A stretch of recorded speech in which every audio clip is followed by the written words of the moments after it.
In the high-stakes arena of global geopolitics, every decision can send ripples across continents. Some moves, however, demand the world's undivided attention, shifting the balance of power and rewriting the rules of engagement. This week, Beijing made such a move, capturing headlines and sparking debate in capitals around the globe. On July 5, 2025, China announced it would become the first nuclear weapon state to sign the protocol of the Southeast Asia Nuclear Weapon-Free Zone Treaty, commonly known as the Bangkok Treaty. This landmark decision marks a significant shift in China's approach to regional security and nuclear policy. This is more than just a diplomatic gesture. It's a maneuver with far-reaching implications for the Indo-Pacific, a region already on edge due to competing interests and unresolved disputes. Southeast Asia stands at the crossroads of global trade, its shipping lanes vital to the world economy. Yet beneath the surface, territorial tensions and historical rivalries simmer. For years, nations here have aspired to keep nuclear weapons out, hoping to preserve peace and stability in a volatile neighborhood. China's sudden willingness to commit to nuclear non-proliferation in this region is making headlines. But as with most things in international politics, the story is far more complex than it first appears. The announcement comes at a time of rising US-China tensions, with both superpowers vying for influence. The AUKUS pact, which will soon bring nuclear-powered submarines to Australia, has only heightened anxieties and fueled an arms race narrative in the region. So, what's really behind China's move? Is Beijing genuinely embracing the idea of shared security and a nuclear-free Southeast Asia? Or is this a calculated strategy to outmaneuver its rivals, project soft power and shape the region's future on its own terms? In this episode, we'll unpack the history of the Bangkok Treaty, examine Beijing's motivations, and explore what this bold move could mean for the future of Southeast Asia and the world. Let's dive in. To truly understand China's recent diplomatic maneuver, we first need to look at the treaty at the heart of this story, a treaty that has shaped security thinking in Southeast Asia for decades. This treaty is not just a piece of paper, it's a foundational agreement that has influenced the region's approach to nuclear weapons and international relations. Officially called the Southeast Asia Nuclear Weapon-Free Zone Treaty, or the Bangkok Treaty, it was signed in 1995 by all 10 ASEAN nations: Brunei, Cambodia, Indonesia, Laos, Malaysia, Myanmar, the Philippines, Singapore, Thailand, and Vietnam. This was a landmark moment as these countries collectively pledged to keep Southeast Asia free from nuclear arms. The treaty's core promise is sweeping. No country in the region can develop, possess, or allow the stationing of nuclear weapons, not just on land but also in their seas and exclusive economic zones. This means the entire region, including its vital shipping lanes and maritime territories, is meant to be a nuclear-free zone. But the treaty goes further.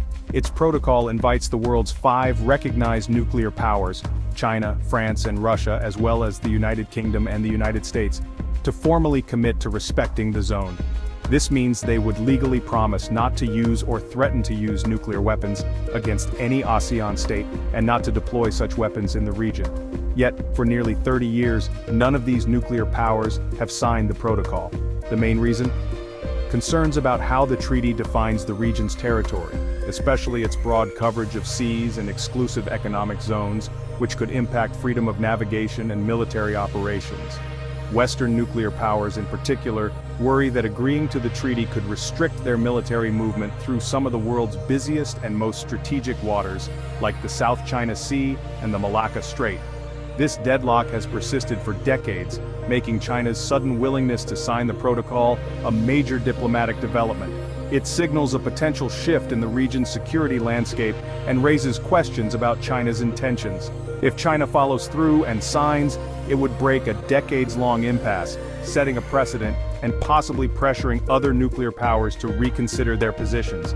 But the big question remains: will this move actually change the region's security reality, or is it more about diplomatic signaling? The answer could reshape Southeast Asia's future.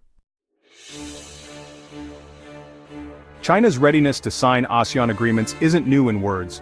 Beijing has long expressed support for regional peace and stability, often voicing its willingness to cooperate with Southeast Asian nations. But until now, much of this has been rhetoric, with few concrete public steps to back it up. This formal public commitment marks a significant shift. By putting pen to paper in front of the world, China is signaling a new level of seriousness and visibility in its approach to ASEAN relations. The timing of this move is no accident. China is presenting itself as a steadfast supporter of ASEAN and a champion of regional peace, just as the geopolitical landscape in the Indo-Pacific is undergoing rapid transformation. The context is crucial, especially with the recent AUKUS pact, which will see Australia equipped with nuclear-powered submarines. This development has introduced new security anxieties and shifted the balance of power in the region. China has been vocal in its opposition to AUKUS, labeling it as destabilizing and a threat to the fragile peace in the Indo-Pacific. Beijing argues that the introduction of nuclear technology by Western powers only heightens tensions. By signing the protocol, Beijing is drawing a clear contrast. While the West brings nuclear-powered military technology into the region, China is positioning itself as a force for peace, keeping such technologies at bay and emphasizing dialogue over deterrence. This approach aligns closely with President Xi Jinping's Global Security Initiative, which advocates for cooperation, mutual respect, and dialogue instead of confrontation and arms races.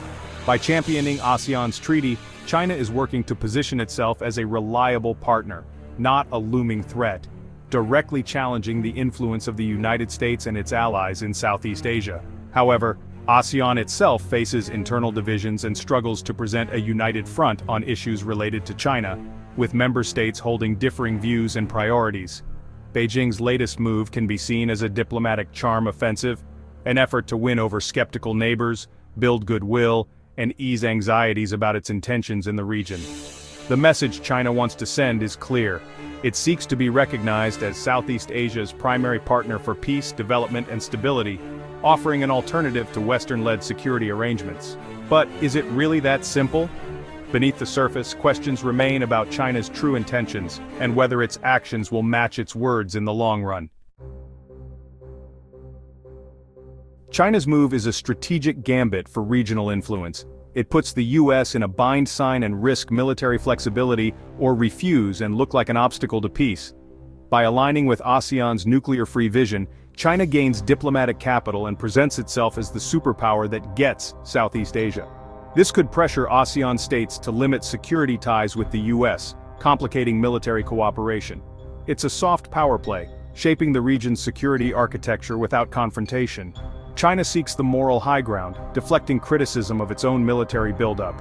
By leading on the SEANWFZ, China casts itself as a guardian of order. Even as it works to reshape that order for its own interest, the narrative is powerful: China as peacemaker, the US as disruptor. But reality is more complicated. Despite Beijing's positive spin, skepticism abounds. China's assertive actions in the South China Sea clash with its peace rhetoric. The treaty covers exclusive economic zones, but China's sweeping maritime claims overlap with those of ASEAN states. Critics ask, can China respect the treaty's scope while disputing these territories? Some suspect China will sign with reservations, gaining diplomatic points without real constraints. Meanwhile, China's rapid military buildup makes its nuclear-free advocacy seem paradoxical. Many argue that true peace would require transparency and real arms control, not just symbolic gestures. Online reactions to China's announcement are mixed and intense. Some international scholars call it a diplomatic masterstroke, costing China little, but putting the US in a bind and scoring points with ASEAN. Southeast Asian voices express distrust. Talk is cheap, respect our waters first. Security blogs argue China's move is less about non-proliferation, more about driving a wedge between ASEAN and the US. Others see opportunity. Let's use this momentum to push all nuclear powers to sign. The digital debate reflects the region's real dilemma, balancing skepticism with the hope for progress.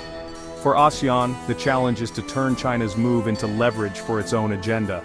The world is watching how the region responds. Will this be a turning point or just another round of great power maneuvering? Only time will tell. China's stance could reshape Southeast Asia's security landscape. For ASEAN, it's both an opportunity and a test. The treaty gets new life and ASEAN can push all nuclear powers to the table. But divisions may deepen, some members wary of China, others eager to embrace its initiative. If China signs and the US holds out, Beijing can claim the moral high ground, painting Washington as the obstacle.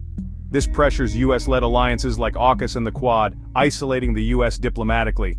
The region faces a choice: military alliances or a region-led security framework. ASEAN's unity and diplomatic skill will determine whether it shapes its own future or becomes a pawn in superpower rivalry. The stakes are high. China's announcement is big, but the road ahead is rough. ASEAN has long insisted all 5 nuclear powers sign together. China's solo move breaks that tradition. Will ASEAN accept a piecemeal approach? Enforcement is another challenge. The treaty's verification powers are weak and trust is low. The South China Sea disputes remain unresolved. If China signs with its own interpretation of maritime boundaries, the protocol could be meaningless where it matters most. Other nuclear powers may see China's move as a ploy and dig in their heels. Without all 5 on board, the treaty remains incomplete. Instead of peace, Southeast Asia could see more diplomatic competition. The outcome is far from certain. So, is China's move a true step toward peace or a strategic power play? The answer is likely both. A nuclear-free Southeast Asia is a worthy goal, and China's commitment could be a positive step. But the timing and context suggest calculated motives, enhancing China's image and challenging US influence. The real test lies with ASEAN. Can it use this moment to demand clarity and real commitments, not just symbolism? The world is watching as ASEAN navigates between superpowers. China's move is both a promise and a challenge, a chance for peace, but also a new front in great power competition. The future will be decided not by announcements, but by the hard work of diplomacy ahead.